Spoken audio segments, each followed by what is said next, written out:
Le Paris Saint-Germain ne compte plus sur Neymar pour l'avenir du club. Quelle stratégie a été mise en place pour séduire ses courtisans? Restez connectés, nous en parlons tout de suite.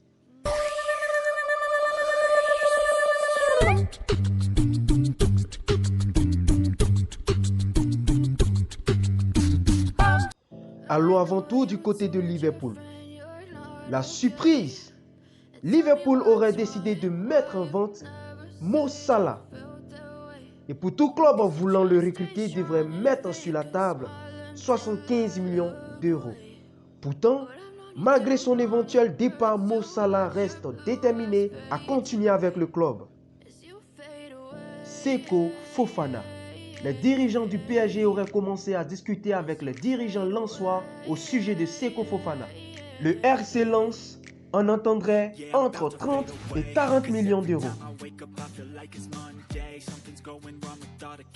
Comme nous l'avons dit, le PSG ne veut plus de Neymar. Mais il y a un problème. Le Brésilien a le pouvoir de prolonger jusqu'en 2027 s'il le voulait, sans l'avis du club.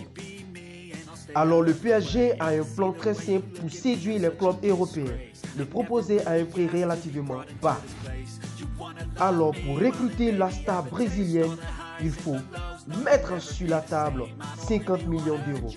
N'est-ce pas abordable? Mais attention, selon Wagner, l'agent de Neymar, Neymar a un rêve, remporter la Ligue des Champions avec le PSG. Suspense.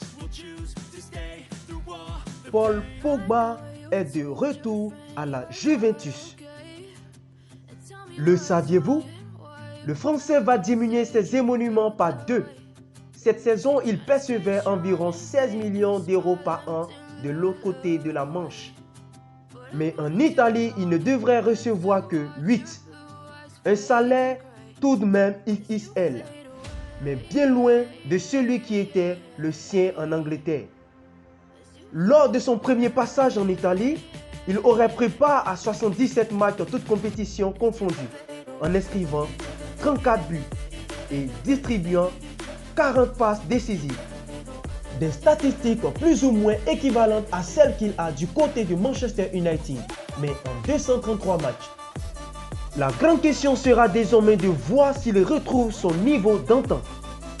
Pour résumer, Paul Pogba, le milieu de terrain de Manchester United, va diviser son salaire par 2 pour rejoindre la Juventus de Turin pour toucher 8 millions d'euros par an. De plus, il va rejoindre l'Italie sans que la Juve ne paye son transfert. Philippe Kostic. Un accord a été trouvé entre la Juventus et l'entourage du joueur.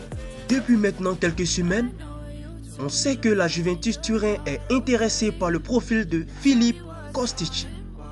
Aujourd'hui, les discussions entre les Bianconeri et le milieu gauche serbe auraient bien avancé. Selon les informations du Mediasport 1, les deux parties auraient trouvé un accord pour un contrat de 3 ans et un salaire annuel de 2,5 millions d'euros. C'est officiel, Gareth Bale signe au Los Angeles en MLS. L'attaquant international gallois Gareth Bale, en fin de contrat au Real Madrid avec lequel il vient de remporter une 5e Ligue des Champions, va s'engager avec le Los Angeles FC, évoluant en championnat nord-américain. MLS. Rapporte Samedi d'hiver Média. Merci de nous avoir suivis.